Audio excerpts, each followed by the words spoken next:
The grand chandelier sparkled above hundreds of guests dressed in diamonds and silk. Cameras flashed, champagne glasses clinked, and the city's richest whispered in polished accents.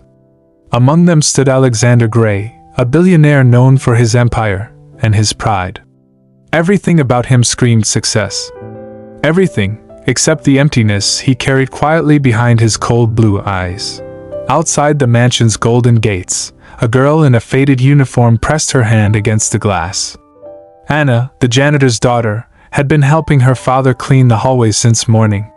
Her fingers were sore, her back ached, but her eyes sparkled with something money couldn't buy: dreams.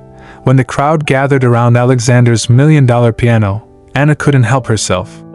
She slipped inside, dusting the marble floors until her hand brushed the smooth keys.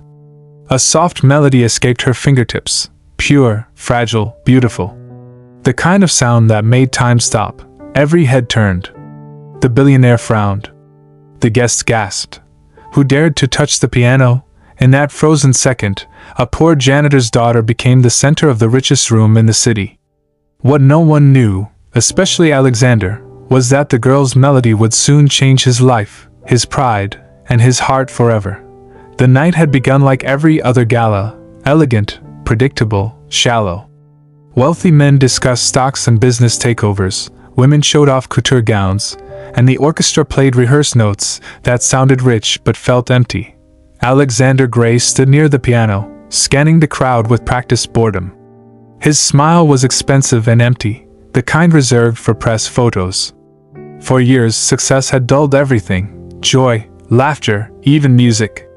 Music, once his passion, had become another decoration for him. Behind the curtains, Anna cleaned quietly with her father, Tom Reed, the head janitor.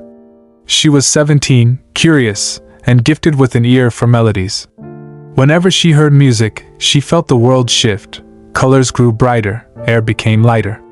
But her family could never afford lessons. Her father worked double shifts so she could finish high school. As the evening progressed, Anna's eyes stayed on the piano, a black grand masterpiece worth more than their apartment building. The way it gleamed under the chandeliers made her heart race. When the orchestra took a break, Alexander's assistant whispered, "Sir, would you like to perform your piece now? The guests would love to see your talent." Alexander hesitated. Once, he could have played that piano with fire. Now, his fingers trembled with disuse. "Not tonight," he muttered. But fate, as it often does, had other plans. After the party, as guests mingled in the gardens, Anna returned to the ballroom to clean up. The piano stood silent, proud, almost lonely. She approached it as if drawn by invisible strings. Her fingers hovered over the keys. One gentle press, and sound filled the air. A single note. Then another, and then, a melody so hauntingly beautiful that even the moon seemed to pause.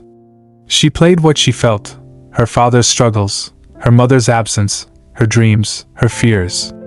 The music wasn't trained, it was alive. Unbeknownst to her, Alexander had returned to the hall to retrieve his phone.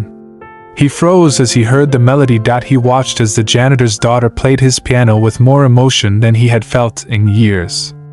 The contrast struck him: her uniform, worn and stained, yet her music sounded richer than all the wealth around him. When she finished, she turned and gasped, I'm sorry, sir.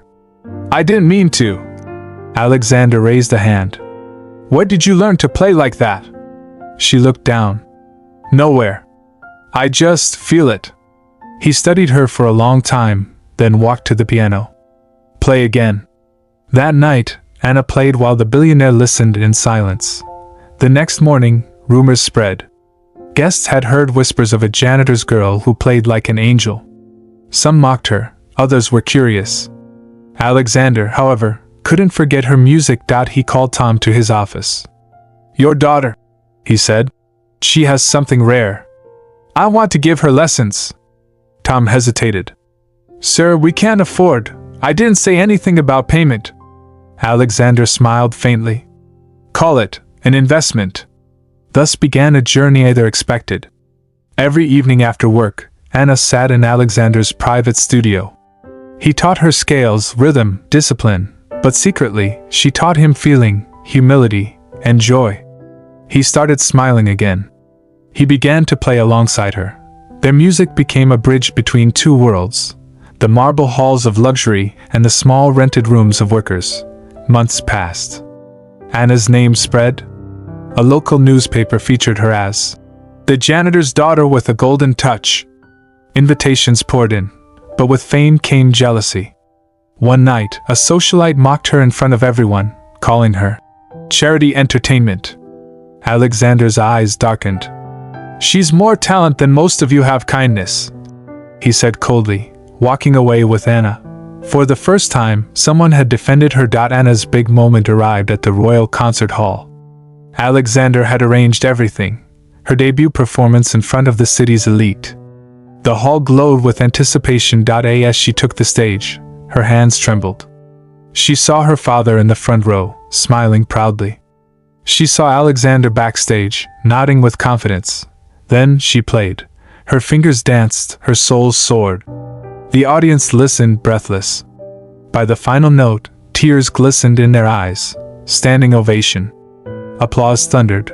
Among the cheers, Alexander whispered, "You've reminded me what music really means." That night, he announced a scholarship fund for underprivileged musicians in her name, the Anna Reid Foundation. Years later, Anna became one of the most loved pianists in the country. Her concerts funded hundreds of scholarships. Alexander remained her mentor and closest friend, a man transformed not by wealth, but by music. During one of her interviews, a journalist asked, "What inspired your journey?" Anna smiled softly. "A broom, a piano, and a man who listing true wealth isn't measured in gold or diamonds. It's found in the courage to dream and the kindness to help others rise."